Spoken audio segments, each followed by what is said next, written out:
Welcome to Howard's Opinion, the podcast where we dive into the latest and greatest in the world of sports. I'm your host, Howard, and I'm excited to share my thoughts and insights with you today. We've got a fantastic show lined up for you, so grab a seat, get comfortable, and let's get started. Today, we're talking about one of the most intriguing stories in baseball right now, Mookie Betts' struggles at the plate.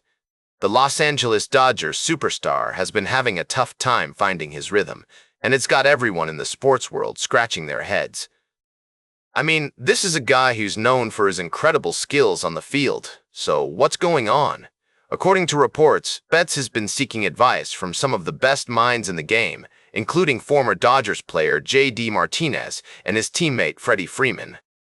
He's been working tirelessly to iron out the kinks in his swing, trying everything from adjusting his shoulders to focusing on keeping the ball inside.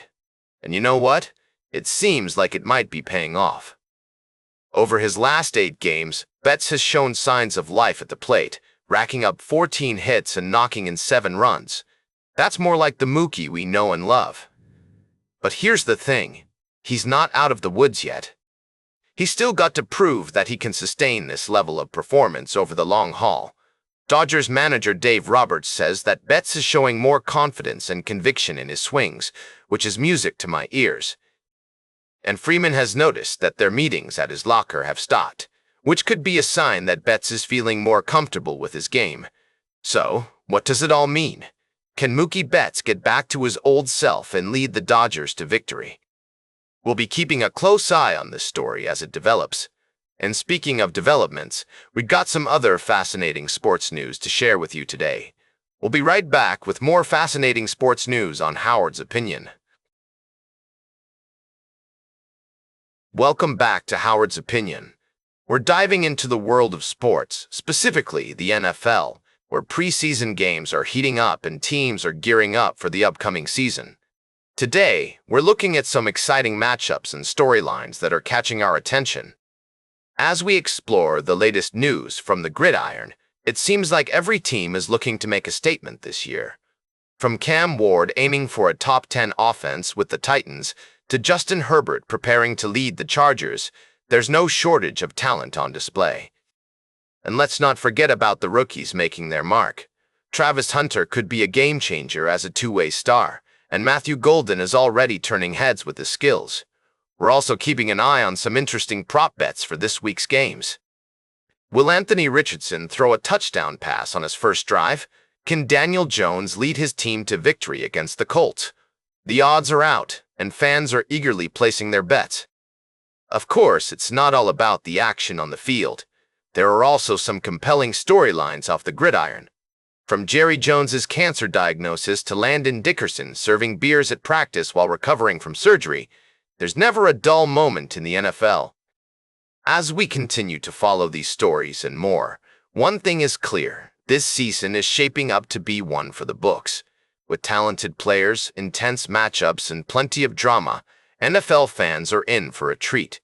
Stay tuned for our final story of the day, right here on Howard's Opinion. Welcome back to Howard's Opinion, folks. As we wrap up today's discussion, I'd like to shift our attention to the thrilling world of football. The NFL preseason is in full swing, and we've got some exciting developments to dive into. Now, I know what you're thinking. Preseason games don't always get the pulse racing, but trust me, there are some fascinating storylines emerging. Let's take a look at the Seattle Seahawks' recent matchup against the Kansas City Chiefs. Sam Darnold, the Seahawks' new quarterback, made his debut and impressed with a near-flawless performance, completing 4 out of 4 passes for 34 yards on the opening drive. But what caught my eye was the way Darnold utilized his tight ends, A.J. Barner and Elijah Arroyo, to move the chains. It's clear that the Seahawks are looking to revamp their offense, and the tight end position is a key area of focus. With Noah Fant now in Cincinnati, the competition between Barner and Arroyo will be one to watch. Meanwhile, the Chiefs' backup quarterback, Gardner Minshew, showed some spark, connecting with veteran tight end Robert Tonyan for a 1-yard touchdown catch. However, it was the Seahawks' running game that really stole the show, racking up an impressive 268 rushing yards on 48 carries. 5 different players rushed for at least 30 yards. Now that's what I call a team effort.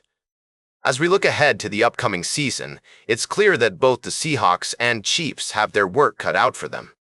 The Seahawks will be looking to build on this momentum when they face the Green Bay Packers on August 23rd, while the Chiefs will host the Chicago Bears. In conclusion, folks, it's been a pleasure dissecting these preseason games with you. While the results may not count towards the regular season standings, they offer valuable insight into the team's strategies and player development. As always, I'll be keeping a close eye on these developments and sharing my thoughts with you. That's all for today's Howard's Opinion. Remember to like, share, and subscribe, and until next time, these are some of my humble thoughts. Stay opinionated, stay informed, and we'll catch you on the flip side.